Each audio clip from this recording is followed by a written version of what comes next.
Bendito sea el Eterno. Gracias le damos a nuestro Padre amado porque nos permite compartir desde primera hora, como lo hemos estado haciendo, estudio la Yeshiva, en esta historia sobre Yosef. Comentábamos esta mañana que la vida de Yosef, así como la vida de su padre Jacob, son vidas que para nosotros nos muestran todas las gamas de formas de hacer, formas de reaccionar, de forma de conducirse de las personas. Y lo mismo nos ha pasado en este estudio que estamos haciendo de Matillahu, de la genealogía, del árbol genealógico de Yeshua, como lo pinta Matillahu, que como vimos primeramente, comienza con los padres, desde la vida de Abraham, va, ¿no es cierto?, descendiendo hasta la época de Ruth. El nieto de Ruth fue Isaí, el papá de David. Y desde David en adelante hemos estado estudiando dentro de la genealogía de Yeshua los reyes de Judá, ¿sí? Y vimos algunos de esos reyes, ¿no?, y realmente con el fuego del Eterno en sus vidas. Y así lo plasmaron en su obra, en su acción. Algunos fueron fieles siempre, otros fueron fieles parte del tiempo, y otros empezaron bien y decayeron, otros empezaron mal y levantaron un poquito el perfil, como vamos a ver hoy día con uno de los reyes que vamos a estudiar. Y terminamos viendo en el Shabbat anterior la vida de Ezequías, una vida impresionante, de cómo este hombre se dispuso a buscar al Eterno, aunque no fue el único. También vimos la vida de Josafat, también de manera impresionante, cómo estos varones se decidieron en su función, primero personalmente y después hacia aquellos que estaban bajo su mando, alcanzando a todo el pueblo con su volverse al Eterno, ¿no? Bueno, y hoy día vamos a ver el descendiente de Ezequías, que es Manasés, así se llamaba este hijo de Ezequías, que esto está en el verso 10 del capítulo 1, Mateo, y que dice, ese verso 10, y Ezequías engendró a Manasés, Manasés engendró a Amón, y Amón engendró a Josías. Estos son los reyes que vamos a ver hoy día. Es Manasés, Amón y Josías, ¿sí? Bien, vamos a ver, después de un reinado tan glorioso como el que tuvo Ezequías, ¿qué pasó con su hijo Manasés? Y en esto vamos a ver un tema muy importante para aquellos que ya somos padres, para aquellos que se disponen a ser padres, ¿no? Que es importante que llevemos adelante una obra impactante en nuestras vidas, que impacte de alguna forma, que nuestro servicio al Eterno de alguna forma impactó, ¿no es cierto? Pero también que asegurarnos que de nuestros descendientes van a seguir saliendo gente y personas que impacten en el reino, ¿sí? Y bueno, y esto vamos a ver que después de un reinado tan hermoso como el que tuvo Ezequías, vamos a ver qué pasó con su hijo Manasés. Bien, dice Segunda de Crónicas, capítulo 32, verso 33. Y durmió Ezequías con sus padres y los sepultaron en la subida de los sepulcros de los hijos de David. Y todo Judá y los habitantes de Jerusalén le rindieron honores en su muerte. Saben que hemos estado viendo una cosa. Había alguna especie de conciencia colectiva, o por lo menos los dirigentes tenían claras algunas cosas. Porque cuando los reyes habían desviado el camino, en realidad cuando morían nadie los honraba o recibían muy poca honra, o inclusive en algunos casos vimos que ni siquiera lo ponían en el cementerio de los reyes, digamos así. Y otra cosa es que cuando habían sido realmente amantes del Eterno, habían sido correctos su reinado ante el Señor, entonces el pueblo los honraba mucho. O sea que ha habido en Judá más allá de sus gobernantes, una conciencia clara de lo que estaba bien y lo que no estaba tan bien. Y aun cuando a veces el pueblo también se desviaba detrás de las desviaciones de sus gobernantes, sin embargo, quedaba siempre un remanente, un resto de conciencia, y en el cual se ve que se depositaban las decisiones de honrar a estos reyes en su muerte o no. Así que Ezequías fue muy honrado a su muerte, y su vida también fue una vida de impacto para los moradores de Jerusalén. Pero ¿qué pasó? Reinó en su lugar Manasés, su hijo. Y dice 2 de Crónicas, en el capítulo 33, los versos 1 a 3. De 12 años, también tenemos que decir que era un niño, era Manasés cuando comenzó a reinar, y reinó 55 años en Jerusalén. E hizo lo malo ante los ojos de Yahvé, conforme a las abominaciones de las naciones que Yahvé había expulsado delante de los hijos de Israel. Entonces acá vemos, hay una sombra que opaca la vida de Ezequías. ¿Por qué? Porque su hijo no quedó impactado, ¿no es cierto?, con la vida y la obra de él, sino que no lo siguió, su hijo no lo siguió lo que él había hecho, sino que se desvió en pos de lo que desagrada al Eterno. Y dice el verso 3, pues él reedificó los lugares altos que su padre Ezequías había destruido. Este varón, no digamos que fue después de su padre alguien que se haya mantenido frío al amor al Señor. Pues podría pasar alguien que no le impacta mucho el amor del Señor y entonces en su vida se refleja de esa manera. Más bien, digamos que él se volvió contra los caminos de su padre, ¿sí? No solo, porque podría pasar como decimos, alguien, bueno, mi papá era muy entregado, pero yo no lo siento así. Y bueno, y se mantiene con un perfil bajo. Este varón, no, al contrario, no se quedó en un perfil bajo, se volvió contra el padre. Bien, y reedificó los lugares altos que su padre Ezequías había destruido.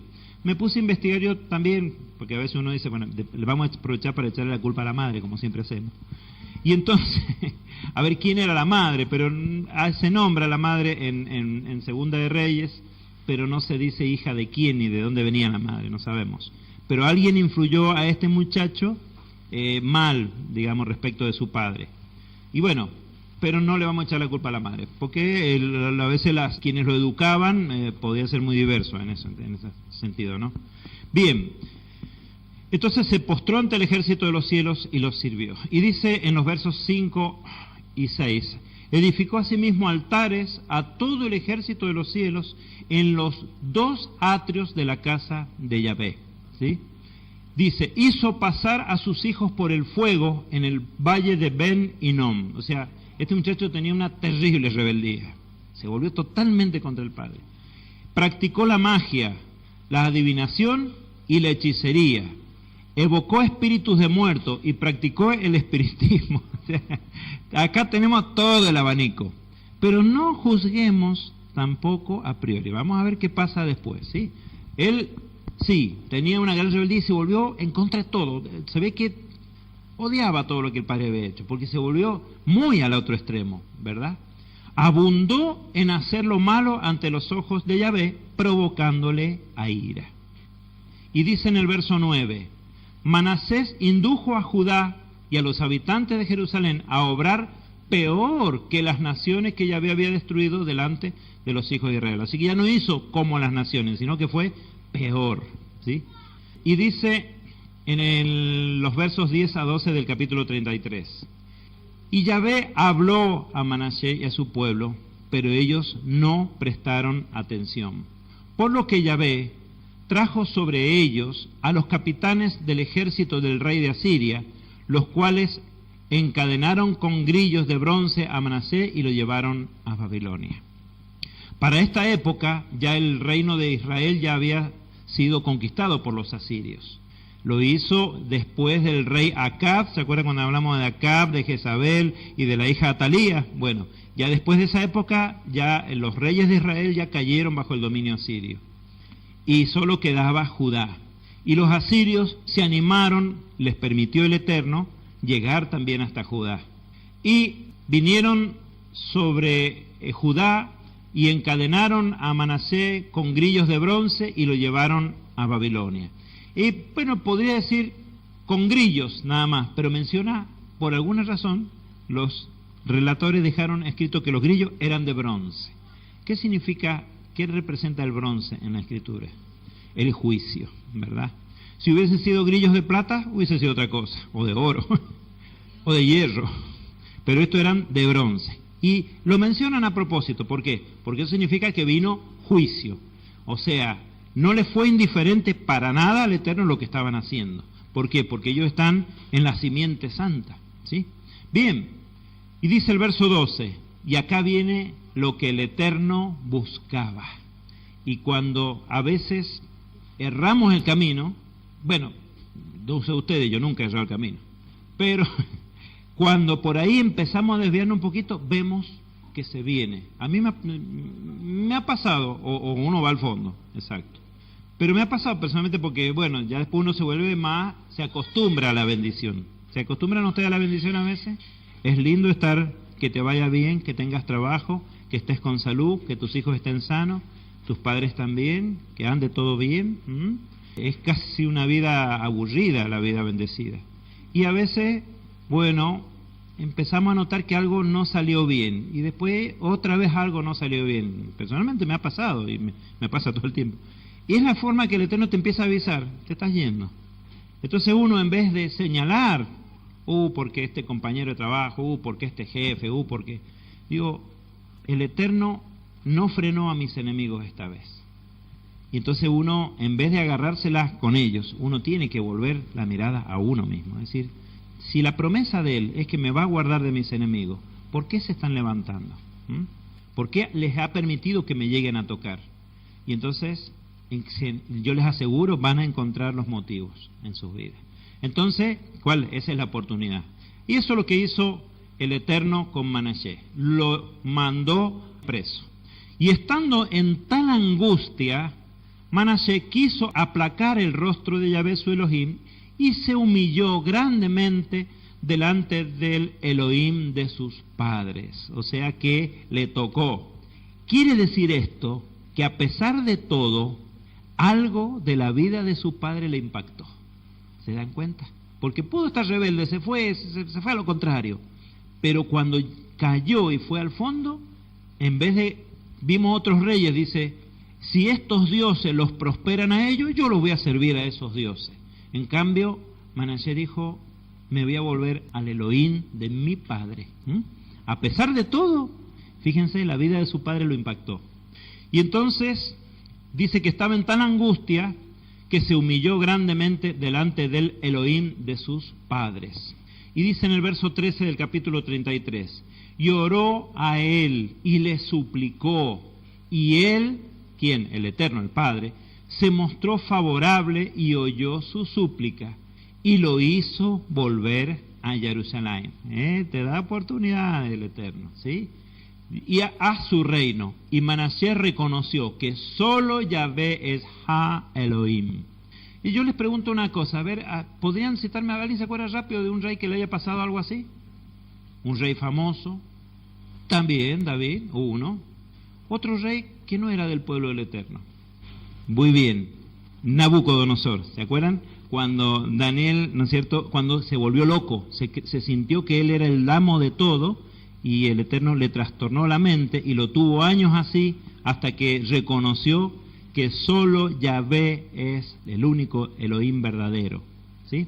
Así que volvió, recapacitó Manasés, y volvió en sí de todo, y eso que se fue, fíjense que toda la lista de cosas que vimos, no se la vimos a ninguno de los otros reyes anteriores. También Jonás con el rey llamó al arrepentimiento en Nínive, y hasta el rey se volvió, sí es cierto. Bien, capítulo 33, versos 15 a 17. Y quitó de la casa de Yahvé los dioses extranjeros y el ídolo. No dice qué ídolo, se ve que es algo importante que había metido ahí. Así como todos los altares que había construido en el monte de la casa de Yahvé y en Jerusalén, y los arrojó fuera de la ciudad. Después reconstruyó el altar de Yahvé y ofreció sobre él sacrificios de paz y gratitud. Y ordenó a Judá que sirviera a Yahvé, el Elohim de Israel. Entonces acá vemos un ejemplo contrario, uno que empezó mal, pero con la ayuda del Eterno corrigió y levantó el perfil, ¿sí? Ven que todo es posible. Bien, sin embargo, y acá viene una consecuencia, cuando esta mañana lo comentábamos, a veces uno dice, bueno, el Eterno usó mi error para sus planes, sí, pero las consecuencias quedan, ¿sí? Dice, sin embargo, el pueblo siguió ofreciendo sacrificios en los lugares altos, aunque solo a Yahvé su Elohim. O sea, está prohibido ofrecer sacrificio en todo lugar que no sea al propio Jerusalén. Entonces ya el pueblo dice, bueno, vamos a ofrecer sacrificio, aunque sean para el Padre. Así que acá hay una, como decimos siempre con Alejo, una de cal y una de arena, más o menos. Bien. Verso 20 del capítulo 33. Y durmió Manasés con sus padres y los sepultaron en su propia casa. O sea, no fue muy honrado en su muerte, ¿sí? Pero fíjense cómo de arrancar muy mal, fue humillado y supo reaccionar a tiempo. Otra enseñanza, si el Eterno te humilla, dice el Eterno a Israel, dice que le dice a Israel, te llevé por el desierto, te humillé, te hice padecer para conocer qué había en tu corazón. Y muchas veces esto también ocurre, que cuando somos humillados, somos tirados abajo, se nos acaba el orgullo en ciertos momentos. Quizá ustedes como jóvenes no lo han vivido, los mayores sí, hemos vivido momentos que se nos acabó todo el orgullo, porque quedamos planchados. Y entonces el Eterno te lleva a ese punto para conocer qué hay en tu corazón después de todo. Te despoja de todo, bueno, y de ahora que te despojé de todo, ¿qué queda? Y entonces, gracias al Eterno que en un momento nos despertó y nos dijo, solo me queda usted, Señor.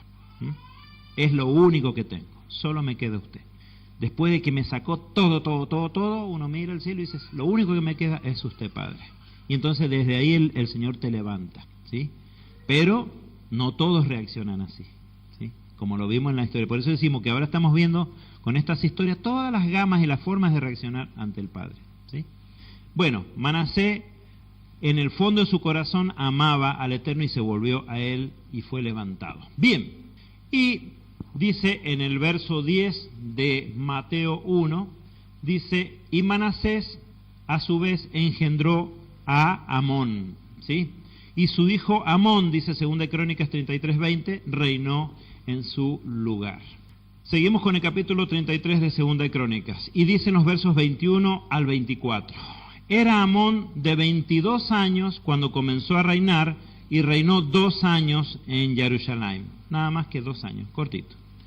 Y hizo lo malo ante los ojos de Yahvé, como había hecho su padre Manasés, pues Amón ofreció sacrificios a todos los ídolos de talla que su padre Manasés había hecho y los sirvió. Quiere decir que el padre no limpió del todo y algo quedó y su hijo sirvió a esos dioses, ¿sí?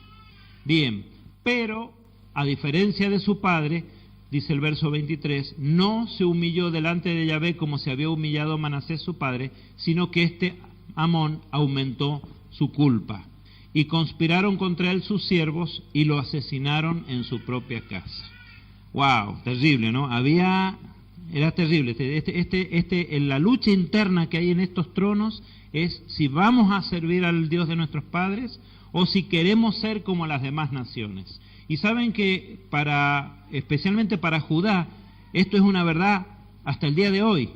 Hay una corriente de opinión muy fuerte en Israel que dicen, ¿por qué tenemos que ser diferentes de las naciones? Hasta el día de hoy hay una conciencia, hay una batalla en la conciencia colectiva de Israel, de quienes quieren permanecer fieles y ajustarse a la palabra, y quienes, a un partido político, como quieras llamarle, así hasta ese punto, de decir, tenemos que ser como las demás naciones y acabar con esto de ser distintos, ¿sí? Es una batalla que siempre se ha dado en el seno del pueblo del Eterno. El asunto es que había gente en el interior del gobierno que abominaba lo que estaba haciendo y llegaron al punto de conspirar para matarlo y lo asesinaron. Lo cual a su vez la Torah prohíbe, dice, no asesinarás. Pero el pueblo de la tierra, fíjense, el pueblo se levantó una rebelión popular y dio muerte a todos los que habían conspirado contra el rey Amón. O sea que a su vez los ajusticiaron a los asesinos del rey. Y el pueblo de la tierra hizo que Josías reinara en su lugar, y eso es lo que dice el verso 10 de la genealogía de Yeshua en Mateo 1, dice, y Amón engendró a Josías. Y ahora vamos a hablar de otro gran rey que tuvo Judá, quien es el rey Josías. Y acá vamos a pasar al capítulo 34 de Segunda de Crónicas, que dice en los versos 1 al 3. De 8 años era Josías cuando comenzó a reinar. Era un niño. O sea, hubo una crisis política y no, que lo mataron al rey Amón y hay que arreglar esto contra los asesinos del rey Amón y bueno, y pongamos de rey. ¿A quién ponemos de rey? Si está el niño. Y bueno, al niño. Evidentemente, al principio él no gobernaba. Gobernaban quienes, ¿no es cierto?, estaban alrededor de él. Pero dice que reinó 31 años en Jerusalén. E hizo lo recto ante los ojos de Yahvé, y anduvo en los caminos de David su padre, sin apartarse ni a derecha ni a izquierda. Este niño había sido bien formado, estaba siendo bien influido, de modo tal que hizo lo correcto, lo estaban guiando bien, ¿verdad? Había un auténtico temor del Señor, había una confianza en que las palabras, las promesas del Eterno son auténticas, si son obedientes, Él los va a prosperar. No vamos a poder evitar ser probados. Eso yo quiero que ustedes lo tengan presente. Como quien dice, les estamos anticipando lo que les va a pasar. Y ustedes, espero que cuando les tocase, se acuerden de lo que mi hermano José muchas veces enseña, de lo que desde acá enseñamos. En algún momento va a ser probada su fe. En algún momento el Señor va a querer saber qué tienen en el fondo de sus corazones. Y en ese momento ya no es momento para colocar algo bueno en el corazón. Ahora es el momento de enamorarse del Señor, de comprometerse con Él y de seguirlo. Ahora, cuando están las cosas bien, miren sus vidas, den gracias, miren la vida de los que tienen menos. Eso yo me acuerdo, era un consejo que siempre nos daba el papá de José. Nos decía, no hay que mirar para arriba, hay que mirar para abajo. Hay que mirar para abajo, para dar gracias. ¿Sí? Porque si vos siempre estás mirando, cuánto tiene aquel, cuánto tiene el otro, cuánto tiene el otro, y nunca vas a dar gracias de lo que tienes. En cambio, si miras para abajo, mirá los que tienen menos, los que están con menos dinero, los que tienen menos salud, los que tienen menos familia, los que tienen menos afecto, menos. Entonces, dirás, ¿soy yo acaso mejor que él para recibir tanto? Y sabemos que no. Ante el Eterno no hay ni uno justo. Entonces, gracias Señor. Empecemos a alimentar y a generar esa semilla en el interior, que cuando yo me vea en pruebas, es la semilla que me va a sacar adelante. Cuando yo me vea en pruebas y lo único que me quede sea recordar lo bien que me trató el Señor, y entonces me pueda volver en el peor momento de mi vida, me pueda volver a Él. Pero ustedes tienen que prepararse ahora que están muy bendecidos. Este es el momento, no pierdan el tiempo.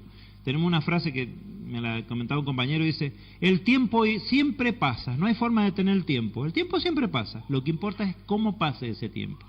Ahí es donde vos definís las cosas.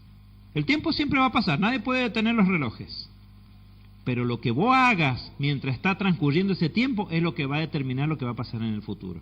Bien, dice que este rey Josías hizo lo recto ante los ojos de Yahvé, anduvo en los caminos de David su padre, sin apartarse a derecha ni izquierda. Dice, y en el año 8 de su reinado, siendo todavía muchacho, ¿cuántos años tenía en ese año 8 de su reinado? 16, dice la Biblia, siendo todavía muchacho. Comenzó a buscar al Elohim de David su padre. Y esto, acá llegamos hoy, no vamos a terminar más hoy día. Uno puede haber nacido en una cuna cristiana, en una cuna mesiánica, evangélica, católica, como le quieras llamar. Tus padres siempre fueron a la iglesia, siempre leyeron la Biblia, siempre en tu casa se observó, se temió al Señor, siempre hubo un caminar. Pero eso no te hace hijo del Eterno. Hay un viejo dicho que dice que el Eterno no tiene nietos ni tiene sobrinos, Él tiene hijos, ¿sí? Entonces hay un momento de tu vida que aunque hayas sido formado en los caminos de Él, vas a tener que decidir seguirle a Él o no. Es una decisión, siempre está. Y si no naciste en un hogar de creyentes, igual te va a llegar el momento de la decisión. Es para todos igual esto. Bien, dice, siendo todavía muchacho, comenzó a buscar al Elohim de David su padre, y en el año 12 comenzó a purificar Judá y Jerusalén de los lugares altos, las aceras, los ídolos de tallas y las imágenes de fundición. Ya hemos comentado que algunos dicen que estas aceras son los arbolitos, entre comillas, ¿sí? Demolieron en su presencia, o sea que él fue al lugar, quiero que demuelan eso, que voy a ir a ver que lo estén demoliendo. Demolieron en su presencia los altares de los Baales, taló los pilares del sol que había sobre ellos, quebró las aceras, los ídolos de tallas y las imágenes de fundición y las redujo a polvo, que esparció sobre los sepulcros de los que habían ofrecido sacrificios a ellas. O sea, como eso fue como una especie de humillación póstuma que hizo a los que habían hecho esas cosas. Bien, dice, y en las ciudades de Manasés y Efraín, de Simeón y de Neftalí, con sus alrededores, destruyó los altares, hizo pedazos las aceras y los ídolos de talla, y los redujo a polvo, y taló todos los pilares del sol por toda la tierra de Israel, y regresó a Jerusalén. Salió de campaña. ¿No le gustaría salir de campaña?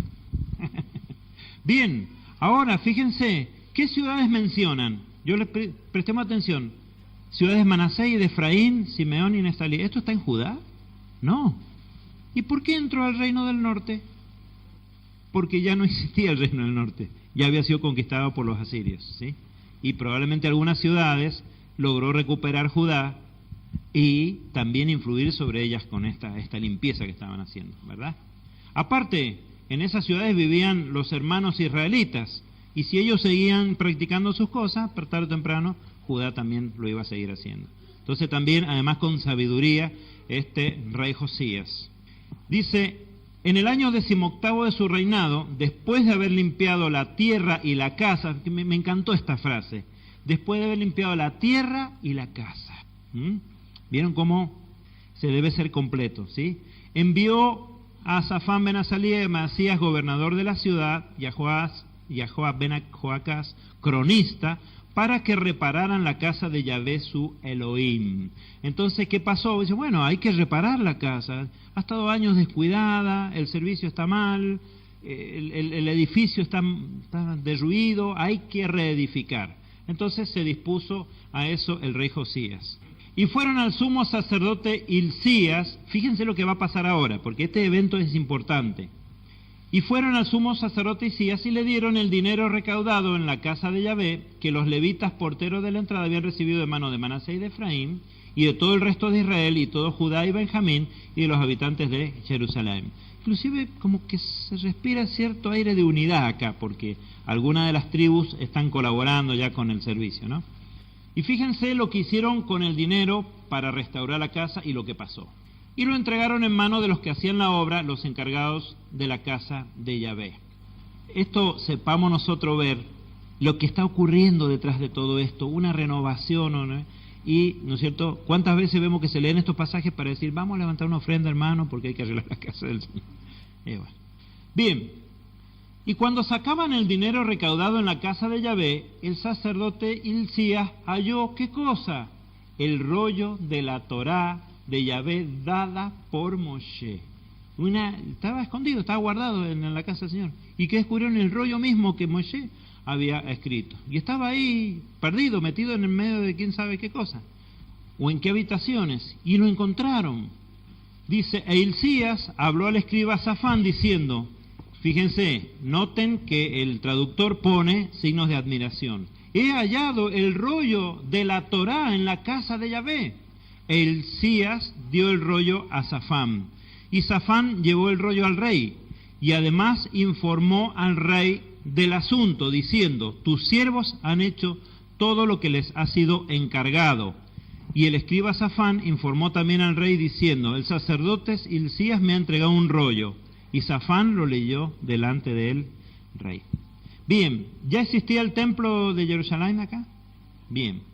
Tenemos un pasaje, en este momento no lo tengo presente, que nos marca esto. Dice que Salomón inauguró el templo de Jerusalén o comenzó su reinado 480 años después de la salida de los hijos de Israel de Egipto. Entonces saquemos cuenta, además acá han pasado una buena cantidad de años, o sea que este rollo que encontraron tenía más de 500 años. y se lo leyó delante del rey. Dice el rey, bueno, ¿qué es lo que me traen? ¿Qué es este rollo? Y aconteció que cuando el rey escuchó las palabras de la Torá, rasgó sus vestidos. Debe haber estado, bueno, el clima en la zona ayuda a la conservación de estas cosas, porque un clima seco, claro, sino que esto probablemente no fuera papel ni tampoco papiro, sino que fuera cuero, y bueno, aguantó. Ahora, fíjense que el rey, cuando oyó lo que estaba escrito en el rollo de la Torá, rasgó sus vestidos, y uno se pregunta, ¿que no había escuchado nunca la Torá? El mandamiento dice que el rey tenía que hacer copias, pero entonces, ¿por qué rasgó su vestido? Era como si por primera vez lo escuchara. Pues porque quizás no habría muchas copias, y probablemente el rey sabía todo por instrucción de los sacerdotes, por tradición oral, y no por conocimiento directo, ¿sí? Y entonces trajo una revolución esta reaparición del rollo. Y es lo mismo que ahora, mire, yo le voy a contar una figura. Nosotros vemos la Biblia como, imagínense una Biblia abierta en el Salmo 91 en una casa abandonada. ¿Qué es lo que habría sobre la página? Tierra, mucha tierra, ¿no es cierto? ¿Y qué está haciendo las revisiones hoy en día? Están soplando la tierra de la Escritura. Y entonces estamos empezando a ver cuántas cosas asombrosas dice la Torah que a veces los traductores las oscurecieron. Y a veces nos abrimos así los ojos así de grandes diciendo, mira lo que decía el término en el original y mira lo que han traducido. Y uno dice, ¿cómo puede ser? Y ese es el polvo de los tiempos que oscurece la Escritura. Y cuando la Escritura vuelve a salir y se ve en su original y se ve las palabras que el Eterno plasmó, a todos nos llama, ¿no es cierto?, a un profundo volver. A mí, no sé, yo creo que a ustedes también les pasa porque yo los he visto. A todos nos impresiona el redescubrir la Escritura. Bien, ¿a qué va a dar pie esto? ¿Por qué? Porque ya los traspiés de Judá, a pesar de todo, se han ido sumando. Ha habido reyes que levantaban, pero los traspiés de Judá cada vez lo llevaban más lejos del Eterno. Dice, y el rey ordenó a Hilcías y a Ahicam, hijo de Safán, y a Abdón, hijo de Micaía, y al escriba Safán, y a Asaías, siervo del rey, diciendo, vayan, fíjense lo que hizo, vayan y consulten por mí y por el remanente de Israel y de Judá.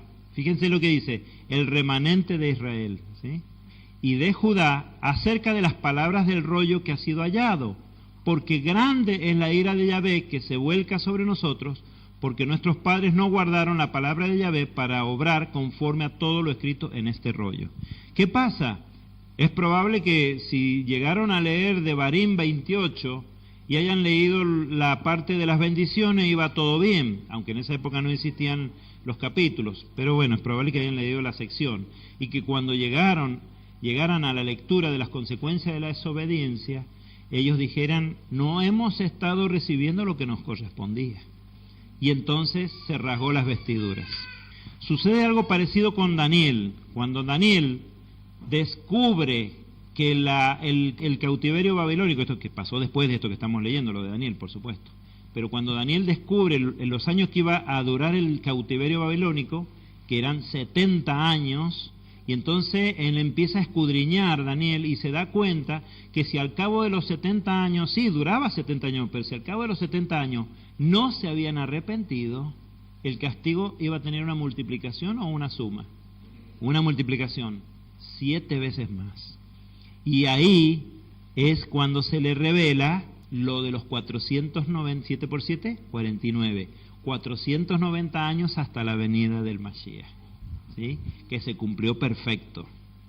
Y por eso estos sabios que venían de Babilonia a Jerusalén a honrar al rey que ha nacido, traían, evidentemente eran herederos de las memorias de Daniel, porque sabían en qué año, y se ve que hasta sabían qué señal astronómica iba a haber para que eso ya se demostrara que estaba cumpliéndose. Entonces, lo mismo le pasa al rey Josías. Al leérsele el rollo se da cuenta que por todos sus esfuerzos por tratar de enderezar de nuevo las cosas, no pueden superar a la multitud de transgresiones que ha habido y que consecuencias tienen que haber.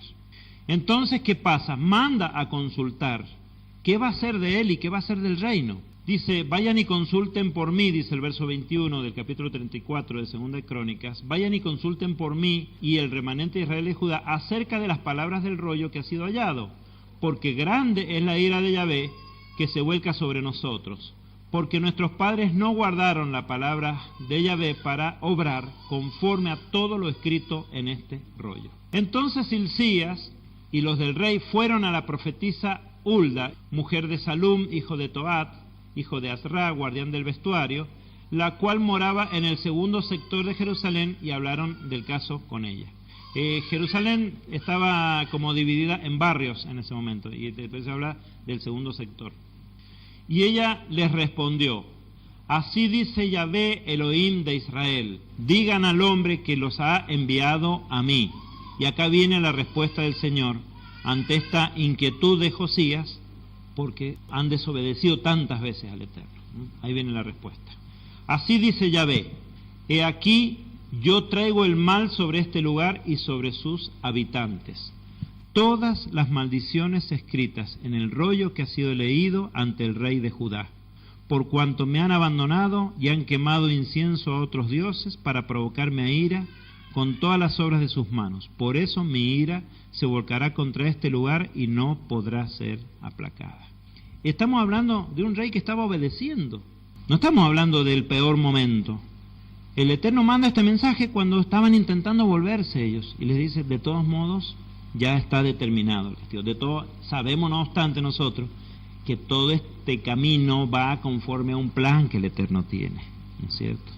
Y tienen que suceder estas cosas y para lo cual los errores se van sumando y van colaborando a que eso se cumpla. Pero, fíjense, la misericordia del Señor al último. Pero al rey de Judá que os ha enviado a consultar a Yahvé, le diréis así, así dice Yahvé Elohim de Israel, acerca de las palabras que has escuchado. Entonces, ya dio un mensaje para todo Judá y el remanente de Israel. Ahora viene el mensaje para el rey. Dice así, por cuanto tu corazón se enterneció y te has humillado ante Elohim al escuchar sus palabras contra este lugar y contra sus habitantes, y te humillaste ante mí, rasgando tus vestiduras, y lloraste ante mí, yo te he escuchado, dice Yahvé. ¿Alguna vez nos tocó derramar lágrimas delante del Eterno? Y dice, yo te he escuchado. Esto me recuerda a las palabras de Yeshua. ¿Cuál es el versículo más corto de la Biblia? ¿Qué dice? Yeshua lloró, ¿sí?, al ver a Jerusalén. Y eso tenemos que tomarlo como un acto de intercesión de Yeshua por Jerusalén, ¿sí? Dice, yo te he escuchado, dice Yahvé.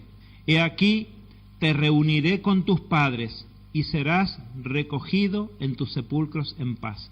Y tus ojos no verán el mal que yo traigo sobre este lugar y sobre sus habitantes. Y ellos llevaron al rey esta palabra. A veces a mí me ha tocado ver que a lo mejor fallece alguien y después que fallece surgen un montón de problemas. Y voy a decir, quizás los problemas ya estaban, pero el Eterno no permitió que esta persona viera esos problemas. Se lo llevó antes que sucedieran todas esas cosas. Me ha pasado verlo en mi familia, de decir, mira cómo está la familia ahora. Y estos problemas ya vienen de esa época. Y sin embargo el Eterno no permitió que mi padre viera eso. Y bueno, fue misericordioso. Entonces el rey ordenó que se reunieran todos los ancianos de Judá y de Jerusalén. Y subió el rey a la casa de Yahvé con todos los hombres de Judá y los habitantes de Jerusalén y los sacerdotes y los levitas, con todo el pueblo, tanto encumbrados como humildes, y leyó a oídos de todos ellos todas las palabras del rollo del pacto que había sido hallado en la casa de Yahvé. Y el rey se puso de pie en su sitio e hizo un pacto ante Yahvé. Hizo un pacto. ¿Cuál es ese pacto? De andar en pos de Yahvé y de guardar sus mandamientos, sus testimonios y sus estatutos con todo su corazón, con toda su alma, y poner por obra las palabras del pacto escritas en el rollo. ¿Se dan cuenta? Se ve que no había muchas copias de los rollos de la Torá. Se las leyó al pueblo e hizo un pacto. Y no solo hizo él un pacto, sino que obligó, dice el verso 32, al pacto a todos los que se hallaban en Jerusalén y en Benjamín. Y los habitantes de Jerusalén obraron conforme al pacto del Elohim de sus padres. ¿Por qué? Están haciendo un último intento para evitar que caigan sobre ellos todas las maldiciones de la Torá. Y Josías quitó todas las abominaciones de todas las tierras que pertenecían a los hijos de Israel, e hizo que todos los que se hallaban en Israel sirvieran a Yahvé su Elohim. Y en todos sus días no se apartaron de seguir a Yahvé el Elohim de sus padres. O sea que de todos modos no se desanimó Josías, sino que siguió poniendo y conduciendo al pueblo a servir al Eterno. No vamos a leer el capítulo siguiente, que es el capítulo 35, se los dejo de tarea, porque es muy bonito, porque habla de la celebración de Pesaj. Hicieron una gran celebración de Pesaj. Dice, a tal punto, dice que desde la historia de los reyes nunca había habido un Pesaj tan bonito en Jerusalén. ¿Sí? Un Pesaj tan precioso no hubo como este que llevó adelante Josías. Por eso no vamos a leer estos versos que lo tenía preparado, pero ya se nos ha hecho la hora. Y dice, después de todas estas cosas, cuando Josías hubo reparado la casa, Necao, rey de Egipto, subió para combatir en Carquemis junto al Éufrates. Y Josías, no se sabe por qué, intervino en ese ataque. Se fue a defender a alguno de los pueblos de ahí. Entonces, el faraón Necao le envió un mensajero diciendo, ¿qué tengo que ver contigo, rey de Judá? No vengo contra ti hoy, sino contra la casa con la que estoy en guerra. Y Elohim me ha dicho que me apresure. Deja de oponerte a Elohim, que está conmigo, para que él no te destruya. Fíjense que este faraón de Egipto le invoca a Yahvé, el Elohim de Israel. Y los arqueros atacaron al rey Josías, y el rey dijo a sus siervos, sacadme de aquí, porque estoy malherido. Entonces sus siervos lo sacaron de aquel carro y lo pusieron en el otro carro que tenía y lo llevaron a Jerusalén, donde murió. Y fue sepultado en los sepulcros de sus padres, y todo Judá y Jerusalén hizo duelo por Josías. Entonces Josías fue honrado en el tiempo de su muerte. ¿Sí? Bien, y queda entonces la tarea de leer, acuérdense, Segunda y Crónicas 35, el Pesaj de Josías. ¿Sí? Bien, con lo cual damos por terminado el estudio de hoy. Los invito a que nos pongamos de pie y vamos a compartir un tiempo de oración.